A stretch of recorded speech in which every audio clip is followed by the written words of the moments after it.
Voice of Gulbarga में आप सभी का इस्तकबाल है। गुलबर्गा से जवर्गी जाने वाली मेन रोड के करीब वाक़े ब्रिज के नीचे पाइप फटने की वजह से बड़ी मकदार में पानी ज़ाया हो रहा है। अवाम के मुताबिक ये मसला गुज़िश्ता 2 माह से बरकरार है, लेकिन मुतालिका हुक्काम की जानिब से अब तक कोई कार्रवाई नहीं की गई। मुकामी अफराद ने मुतालबा किया है कि हुक्काम फौरी तौर पर इस मसले का नोटिस ले और इसे हल करने के लिए इक़दाम करे ताकि कीमती पानी के ज़ाये को रोका जा सके। आइए देखते हैं ये रिपोर्ट। ऐसे ही अहम और ख़ास खबरों के लिए वॉइस ऑफ गुलबर्गा को लाइक करें, सब्सक्राइब करें, शेयर भी ज़रूर करें।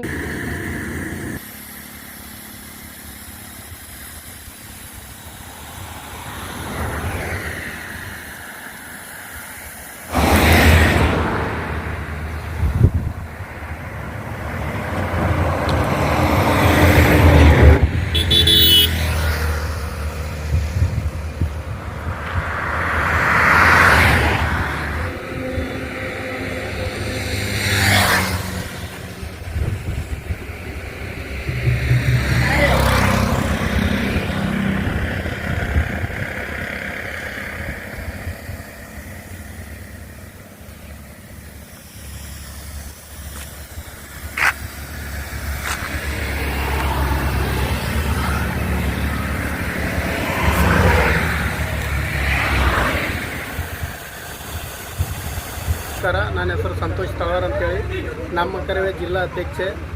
ಏನಪ್ಪ ಅಂದ್ರೆ ಗುಲ್ಬರ್ಗ ಹೋಗುವ ರಸ್ತೆಯಲ್ಲಿ ದೊಡ್ಡ ಕಲಬುರಗಿ ಹೋಗುವ ರಸ್ತೆಯ ಹತ್ತಿರ ಏನಪ್ಪ ಅಂದ್ರೆ ಪೈಪ್ ಒಡೆದದ. ಅದು ಒಡೆದು 1-2 ತಿಂಗಳಾಯಿತು. ಅದು ಇನ್ನೂ ಕೂಡ ಯಾರು ಆಫೀಸರ್ಗಳಲ್ಲಿ ಬಂದು ನೋಡಿಲ್ಲ, ಅದು ರಿಪೇರಿ ಮಾಡಿಲ್ಲ. ಮಾಡಬೇಕು ಜಲ್ದಿ. ಅದು ಮಾಡಿಲ್ಲ ಅಂದ್ರೆ ಮುಂದಿನ ದಿನಗಳಲ್ಲಿ ಅದು ನಾವು ಮನವಿ ಕೊಟ್ಟು ಸ್ಟ್ರೈಕ್ ಮಾಡ್ತೀವಿ ಅಂತ ಈ ಮನವಿ ಮೂಲಕ ತಿಳಿಸ್ತಾ ಇದ್ದೀವಿ. ಮೇನ್ ರೋಡ್ ಬಂದ್ ಮಾಡ್ತೀವಿ ಅಂತೇಳಿ ಈ ಮಾತಿನ ಮೂಲಕ ತಿಳಿಸ್ತಾ ಇದ್ದೀವಿ.